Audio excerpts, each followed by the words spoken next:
Next topic in tangent and normal is angle of intersection.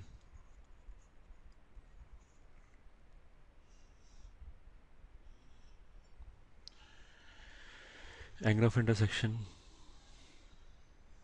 का मतलब क्या है कि मान लिया you are having two curves, एक कर्व तो ये हो गया से C1 एंड दूसरा कर्व मान लिया ये हो गया C2।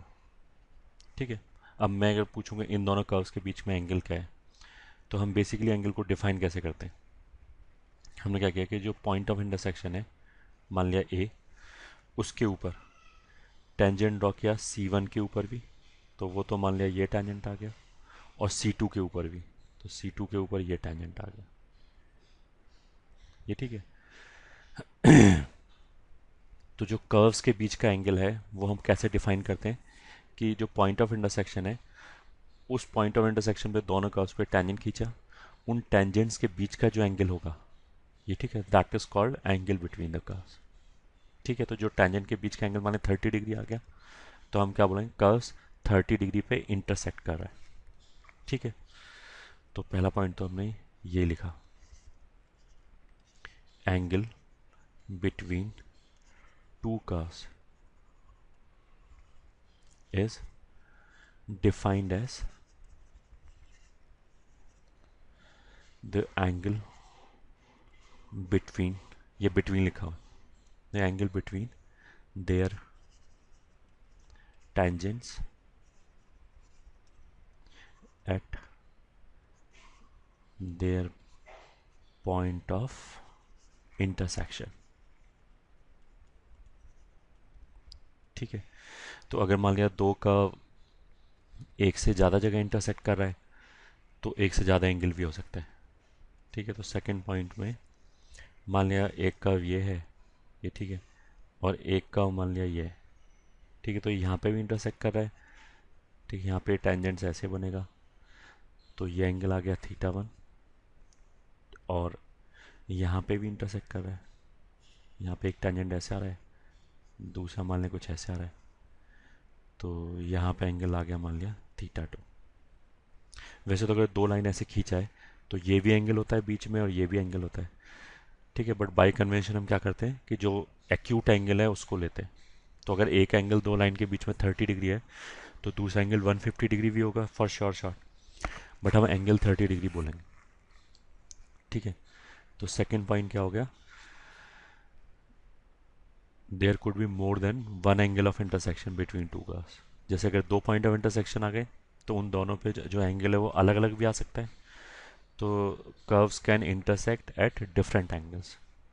तो इसको नोट में हम कैसे लिखेंगे, there could be more than one point of, sorry one point नहीं, one angle of,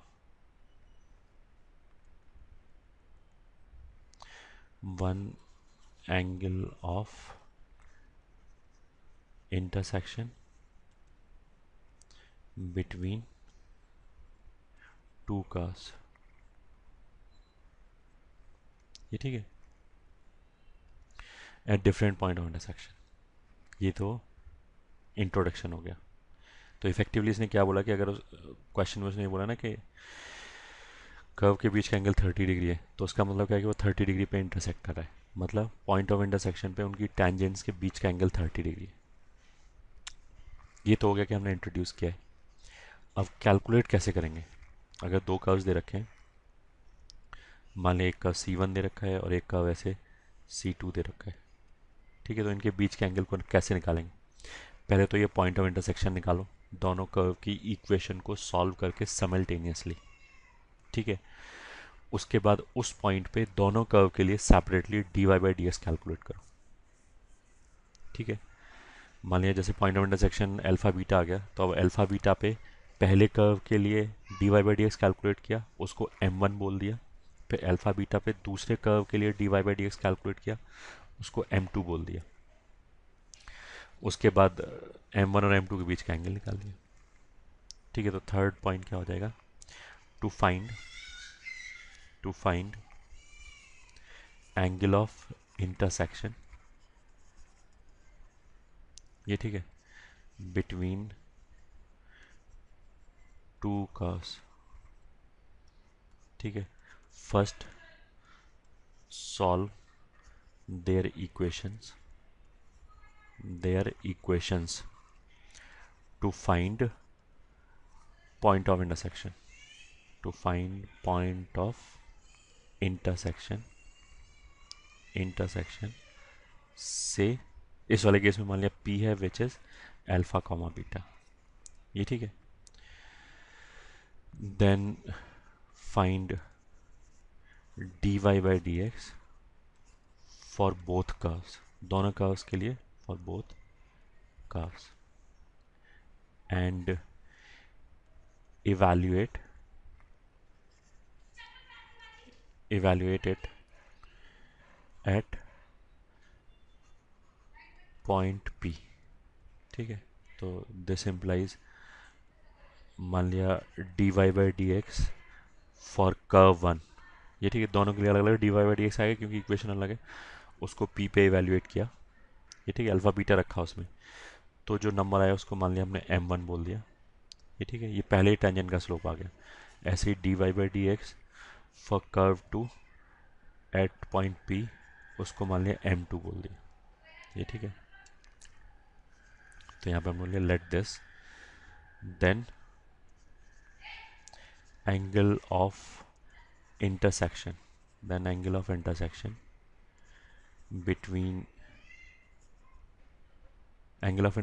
between C1 and C2, curve 1 and curve 2 at point P will be, ठीक है, theta is equals to tan inverse mod of m1 minus m2, ये तो straight line से m1 m2 तो दो line का slope हो गया, तो उनके बीच का एंगल क्या होगा, ये m1 माइनस m2 होगा 1 प्लस m1 m2। थीटा क्या हो गया, कर्व्स के बीच का एंगल या फिर उनके टेंजेंट्स के बीच का एंगल। मतलब